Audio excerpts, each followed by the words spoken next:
रोज रोज जेवणामध्ये भाजी आमटी काय करायचं हा एक सगळ्यात मोठा प्रश्न असतो. आणि आज की नाही पोकळ्याची भाजी आणलेली रानातून, तीच की नाही तर करायला घेतलेली. अगोदरनं तर निवडून घेतली आणि त्यानंतर की नाही छान असं भाजीसुद्धा करून घेतली. आणि आमच्या घरात सगळ्यांना खूप म्हणजे खूप आवडते ही भाजी आणि मलासुद्धा खूप आवडते. त्यानंतर की नाही मटकीची आमटीसुद्धा इथं करून घेतली.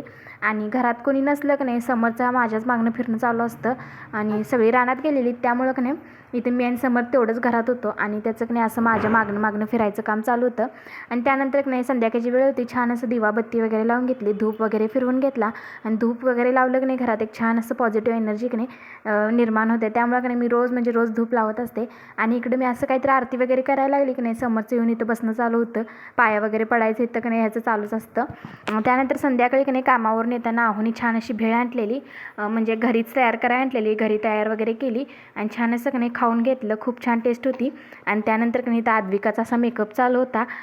साडीचा कपडा घेतलेला आणि त्याच्यानं की नाही माझ्या चेहऱ्यावर अशी फिरवत होती आणि असा मेकअप करत होती आणि कॅमेऱ्याकडे बघून बघून. त्यानंतर की नाही शिल्लक पुऱ्या होत्या, म्हणजे घरातच शिल्लक पुऱ्या होत्या, त्याच की नाही तर तळ्या घेतल्या.